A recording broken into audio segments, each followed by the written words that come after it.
Good afternoon.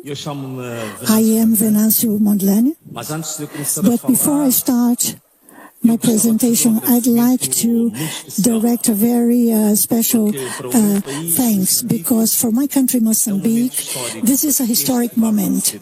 What's going to happen today, because it is the first time that Moçambique has the privilege to be on this stage, this noble stage, arranged by the Human Rights Foundation. I would also like to thank especially the CEO of the foundation, Tor, and all the dedicated team that has helped me and supported me, Javier, Keita, Nicole, Mariana, Nelwin, and a beautiful lady who's interpreting here, Maria Angela. So I'd like to ask you to give them a show of hands. I'd like to say that I come from Moçambique, a middle-class family, lots of children, 9 children, 4 older brothers and 4 younger sisters. So I'm right in the middle. In math, what you call the bisectress. I've always had this tendency to protect my younger sisters and the weak and the vulnerable, because in my area there was a lot of intimidation among the young people. So I started to practice martial arts to protect my weaker sisters and to help and protect the youth in my neighborhood. And then this desire to serve others was awakening me. So in the backyard of my parents' house, I opened a little gym in a school, open to all, to everyone in the area. This burning desire to defend people, to protect the weak, it was something that grew inside me. And then I became a TV commentator. And I started to denounce corruption, injustices in the country. But at one point, I felt that was not enough. I was a very well-known commentator in the country, but I felt that I needed to do something more. So I stood for local elections. And then later, about 12 years ago, 2013, I come into the active political life. 2 years later, I became a representative of Parliament, National Parliament. So I used the Parliament's floor to denounce injustices, to denounce scandal after scandal by the government. And this is why, still in Parliament, I became the first and the single voice in opposition that was a member of the inquiry committee that investigated the largest financial scandal of the history of the country, which was worldwide known as the hidden debt scandal. I knew this was risky, very risky, but I was not born to be silent. So in 2024, last year, I see that a movement is growing very strong in the country, struggling for structural and definite changes in the country. So I wanted to join that movement, and I ran for the presidency of Moçambique.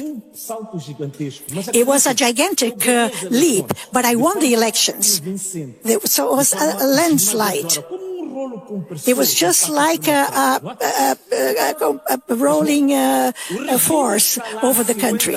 But the regime that has been installed for 50 years continue doing what they've always done. Steal votes, manipulate the results, and replace truth with lies and try to manipulate the truth. And they attacked civilians and impose themselves by the force of arms. So this is what happened in 2024. Before that, and I must say that this is something that has happened over the last 30 years, because the regime in the country dominates both the electoral system and the justice system. So they work for the party, not for the nation. But we didn't sit still. We were preparing the challenge of the decision to the highest level of the justice system. And while we prepared our appeal, and the challenge of the decision, something very tragic happened.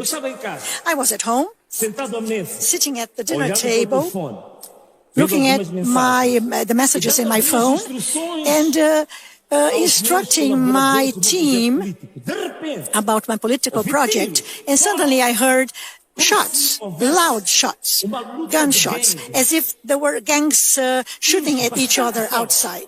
I asked my wife, did you hear that? But then I didn't pay attention to that any longer. 1 hour later, though, I received a phone call, and this phone call changed completely my life. But I think also it changed the history of my country completely. In this phone call, I learned that my personal lawyer, who was also my national representative, together with a supporter of the party that supported my candidacy, were caught in an ambush in their car, and 25 shots were directed to them. They died instantly. For me, it was a shock. And it reminded me the moments when my brother died in an accident. But this was not an accident. This was a political issue, and everybody knew that. So on that day, I decided to call, 2 days later, a national strike, a national protest, not only because of Elvino or Paulo Guando, no, because of the hundreds of victims that have been silenced unjustly. And on the day that should happen, on the 21st of October, the day of the nationwide strike, they did something that's going to be recorded in the memory of all Moçambicans. This was the beginning of a highly bloody period in the country. But they came also after me. On that day, I suffered the 4th attempt against my life. I was giving an interview to national, international journalists, and we were shot, both them and myself. And then we had to flee, all of us. That day, I had to leave the country, and I was exiled for 3 months. But the people raised arms. They went to the streets. They took to the streets to manifest their anger. But they encountered an unparalleled brutality from the police. After 5 months, blood covered all the capitals in Mozambique. And the balance was enormous. 400 people were killed because they were demanding truth and dignity. 400 people were killed, of which corpses were found in mass graves.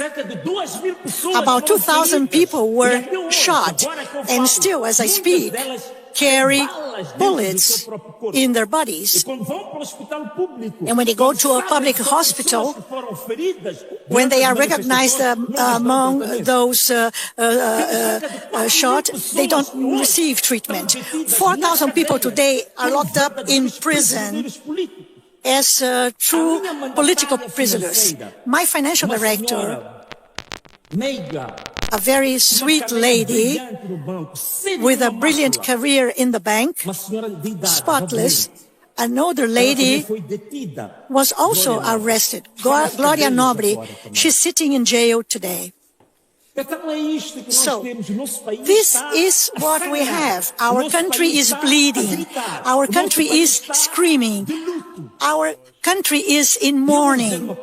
And I'd like to say something. I came to this point with an interesting history. I was myself a member of the Frelimo party. My father was a senior member of Frelimo. He was in charge of the largest insurance company in the country. And I saw Frelimo as something pure or immaculate, something like a spot of perfection within a world of imperfection. But as I learned more about the party, I found out that the party was destroying more than building the country. It has become a criminal organization with different criminal oligarchies. They traffic with weapons, drugs, lumber. They practice abductions, children or child prostitution, and traffic in human organs. So I lost faith in Frelimo and started to support and align myself with the most vulnerable. And there's more to that.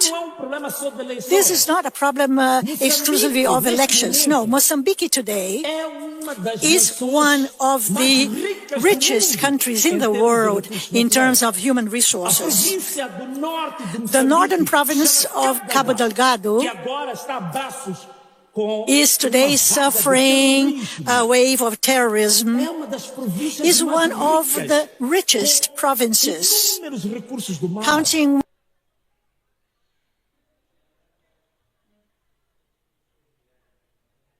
with marine resources, graphite, gold, diamonds, gas, oil, unending resources. Of the 15 rare earths in the world, we have 9 reserves, reserves of 9 of them. But ironically, it is the most miserable and poor province in the country. So, friends, the question is, did I come to you to describe this tragedy alone? Did I come here to report the misery that affects my country? No. I also came here to say that Moçambique needs your help. Moçambique needs your help of all of you here. We need to have a country that abides by human rights, a country that's more transparent in the management of resources. We need a country that is truly democratic. We need a country that can recover the genuine principles of democracy. But we also, in private terms now, I am putting together a new political party called Ana Malala. We are waiting for the government's authorization of the party so that we can start functioning. But we need also your help. in the creation of the party, because so far it is the single voice in Mozambique that still resists against this oppressive system that takes care of justice, the press, and the opposition parties. So this project is a project of hope. It's the Ana Malala project. This is the hope we want to carry. But I know that many of you want to applaud me. But before you do that, I'd like to plead with you to this magnificent public here. I'm going to try to speak English now. And I would ask you to stand up, please, all of you. Can you stand up, all of you? Thank you very much. Thank you. Olha, esta palavra que está escrita ali, that you see here, Ana Malala, that is written there, Ana Malala, is the word of a local language called Emakwa. It means in Emakwa, enough is enough. This word in my country is the word of hope. And I want you to join me to increase the hope of the Mozambican people.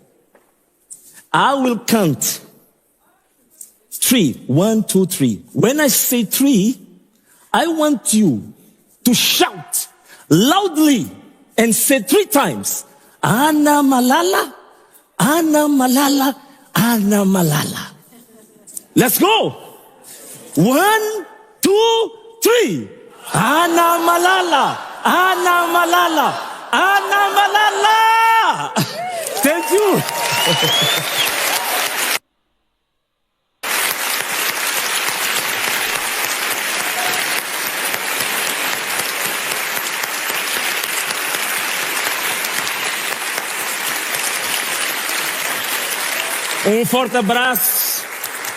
Forte abraço, beijo e tchau. I want to embrace all of you and say goodbye.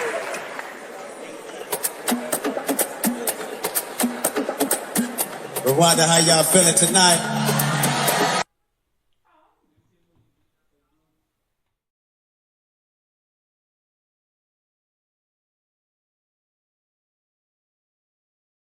Subscreva-se ao nosso canal.